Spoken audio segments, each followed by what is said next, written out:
Assalamualaikum dan salam sejahtera kepada semua. Nama saya Cikgu Amran bin Ismail daripada SK Gua Lobak.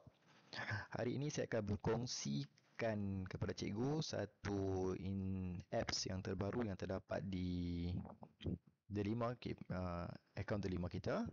Kepada semua cikgu boleh login kepada akaun Delima. Setelah login kepada akaun Delima cikgu masing-masing, dah masuk ni, kita akan nampak satu ikon, iaitu ikon putih ni, iaitu Delima Flix, iaitu ikon terbaru apps terbaru yang terdapat di Delima KPM Guru.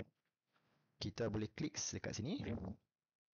Okey, seperti mana yang diberitahu oleh facilitator semasa saya ke bengkel, Delima Flix ni merupakan satu platform seperti Netflix, tetapi dia hanya mengandungi bahan-bahan interaktif seperti video, dokumen untuk pembelajaran. Okey, dekat sini ada kategori dan log masuk. Kita boleh klik kat sini. Jika untuk murid, cikgu-cikgu boleh guide anak-anak murid cikgu untuk akses Delima Flix. Guru dan KPM, so kita sebagai guru, kita klik guru dan kita login kepada masuk. So kita dah masuk dah Delima Flix Studio.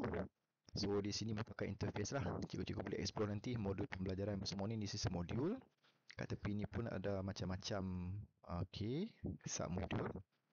Kita boleh klik kat sini, cara terperinci. So kat sini ada jenis file, video, interaktif, dokumen. Saya cikgu bahasa Inggeris, iaitu saya nak cari video bahasa Inggeris. So saya akan type kat sini bahasa Inggeris. Okey, cikgu-cikgu boleh pilih subjek yang cikgu nak cari. Klik cari.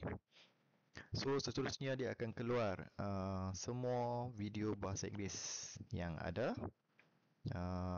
Cikgu boleh perincikan lagi, tapi saya type sebagai general saja untuk sebagai tunjuk contoh. Okey, saya klik kat sini How the Tiger, satu video.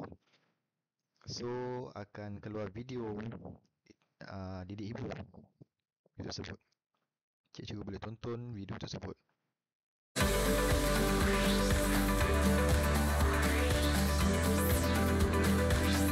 Didik TV KPM.